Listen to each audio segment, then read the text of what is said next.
Hey everyone, and welcome back to Cade's Comics. If this is your first time watching the channel, make sure you hit subscribe down below so you never miss another video. If this is not your first time watching the channel, I hope you enjoy this video like all the others. So the other day I was thinking, as I tend to do from time to time, and I was reminded of one of the MCU's biggest flops in recent years, Thor Love and Thunder. The fourth film in the Thor franchise, try saying that 10 times fast, should have been one of the biggest and best films of Marvel's Phase 4. It came right after the character had been reinvented in the awesome Thor Ragnarok, was given new depth in Avengers Infinity War and Endgame, and it starred Oscar winner Christian Bale as fan favourite character Gorr the God Butcher from Jason Aaron's run on Thor. But it all seemingly went horribly wrong. It was a mismatch of humour that didn't land, awful CGI, and horrific screaming goats. Side note, I do think that Christian Bale did a phenomenal job as Gorr, and he was a really menacing threat. I particularly like the scene where he's terrifying the children and pulls the head off the animal. Well,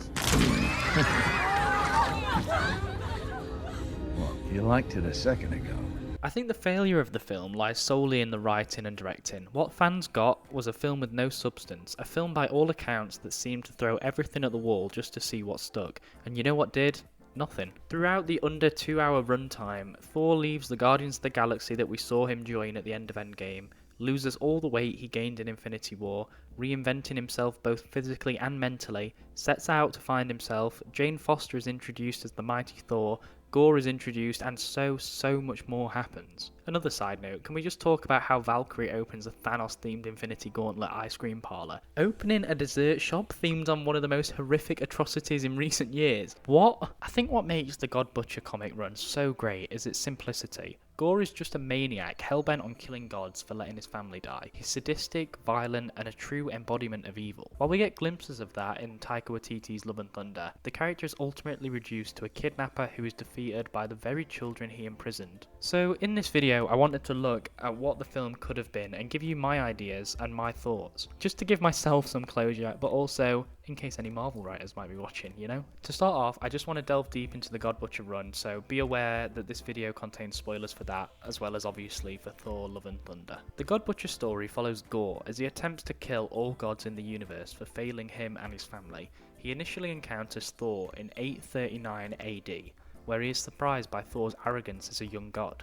He tortures Thor, but Thor doesn't break. Thor's men find him after almost 2 weeks of torture, free him, and he's able to cut off Gorr's arm with an axe. But, however, Gorr escapes. Flash forward to the present day, and a more noble, refined Mjolnir-wielding Thor is part of the Avengers. This modern-day Thor discovers that Gorr is not actually dead like he thought, but instead has been slaughtering gods across the universe in the time since their last encounter. Thor sets out to find Gorr and returns to the cave where he meets another tortured god, Terrified. Gorr visits gods of time and uses them to travel far into the future. Present-day Thor chases him but arrives 900 years late after Gorr has completed most of the work he set out to. This future is also home to the All-Father Thor, an older man with a robotic arm and a missing eye. To cut a long story short, the three Thors team up, learn things from each other, and defeat Gorr. Think that final battle from No Way Home, but 3 blonde Vikings. See? Simple, just like I said. So keeping all this in mind, why was Thor Love and Thunder so drastically different?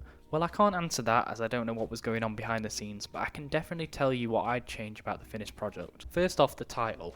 I'd changed Love and Thunder to Blood and Thunder, directly referencing a panel of text during the end fight between the 3 Thors and Gorr. My version of Thor 4 would open in 839 AD with a younger and more experienced Thor. We'd see him fighting in a battle with the axe that he's wielding instead of Mjolnir. Think similar to the Thor that fought Captain Marvel in the What If series. He looks similar to the way he looked in the first Thor movie with the dyed blonde eyebrows. As the battle ends, the audience are told that it's 839 AD and that this is not the Thor we've spent 13 years with. We spend the first 20 or 30 minutes of the film with young Thor and watch as he discovers who Gorr is in a thriller style, similar to Seven. We follow him into the cave and his torture begins. As young Thor lets out a blood-curdling scream, the camera pans out and we snap back to the present day. Overweight, depressed Thor is aboard the ship with the Guardians of the Galaxy. We have some light relief here as Thor opens up to Groot about his troubles. Remember from Infinity War that Thor can speak Groot's language. Thor tells Groot about Ragnarok and the toll that Thanos had on him. Groot simply replies, "I am Groot." And Thor says something along the lines of, "You always know what to say." Star-Lord then tells Thor of a distress beacon coming from a planet, and the Guardians and Thor investigate and discover hundreds of slain gods. This would directly reference the start of Jason Aaron's Thor run. They fight the guard dogs Gorr has left, and narrowly defeat them. Thor tells Quill He knows Gorr has returned, and that no god is safe. Remember, Quill is the offspring of celestial ego, even though he's now mortal, after Guardians of the Galaxy 2. Thor tells the Guardians to leave, and for Quill to hide. Some more light relief here as Peter feels inferior to Thor, which calls back to Infinity War once again.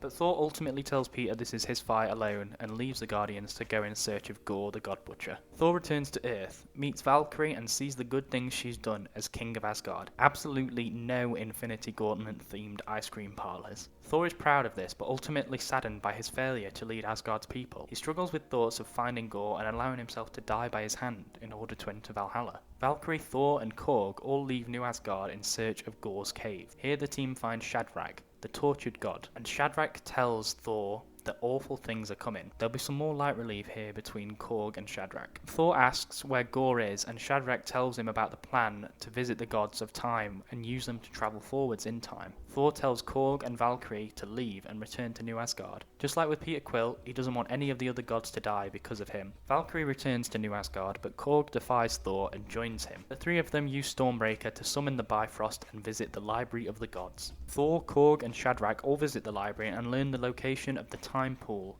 Gorr intends to visit. Shadrach stays at the library while Thor and Korg head to confront Gorr. A lot of this is rhyming stuff. It's probably very difficult to follow, but I'm hoping that you guys are able to. Thor and Korg find the time pool just as Gorr is holding the last of the time gods by the throat. He's slaughtered all of the rest. Thor confronts the God Butcher and the three of them fight. Gorr the God Butcher eventually kills Korg and defeating Thor but not killing him. He tells Thor he wants to keep him alive in order to watch the end of all gods. With that, he returns to the remaining time god and has him open the pool to the future. Gorr then kills the last time god and enters the pool. Thor is able to summon the last of his strength and follows Gorr into the pool. When he emerges, he asks where Gorr is to an old man that is sat on the destroyed throne of Asgard. This is the All-Father Thor. All-Father Thor tells the Avenger Thor that Gorr has kept him alive for so long and won't let him die. We see flashbacks of the All-Father fighting the hordes of Gorr's monsters, but never being allowed death. Avenger Thor asks All-Father Thor what he knows about Gorr the God Butcher and why he's doing this. At this point, we see Gorr watching over an encampment of slaves on his planet who are building something. The camera pans down, past crucified gods and within the camp, to reveal the same young Thor from 839 AD. He's being put to work by Gorr's monsters and fighting back against them. Another god stops him and tells him it isn't worth fighting. This other god tells young Thor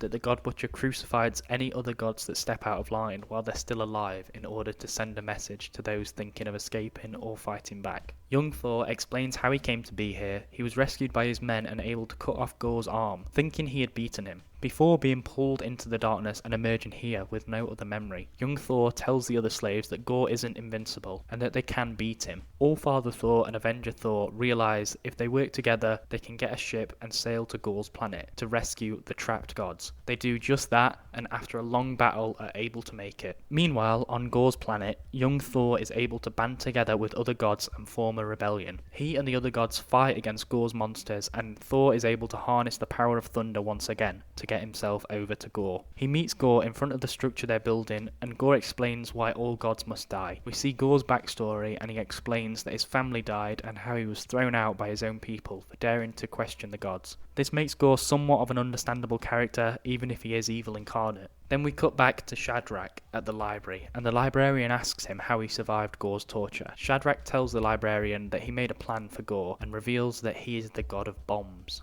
After hearing Gorr's backstory and his plans for the God Bomb, young Thor tells Gorr he is a madman, rationalising his actions and that he should die for what he's done. Thor then summons all the thunder that he can and attacks Gorr, blasting himself into space, seemingly blowing up the bomb and killing Gorr. All-Father Thor and Avenger Thor are talking on the ship when they see a small explosion from the planet below, which launches young Thor into space. The two older Thors sail over him and bring him aboard. When young Thor wakes, he asks what's going on and who are the older Thors. He also explains Gorr's plan to detonate a god bomb and wipe out all gods in the multiverse. I'd change this to the multiverse rather than the single timeline because it fits in better with Marvel's Phase 4 plan and the multiverse saga. All three Thors think what to do and try and form a plan when Gorr approaches the ship and attacks them. We see the three Thors fight Gorr in an epic space battle which rages on and on. Whilst back on Gorr's planet, the other imprisoned gods continue to fight Gorr's monsters. The battle between Gorr and the three Thors eventually leads back to the planet, and Gorr has seemingly defeated all three of them.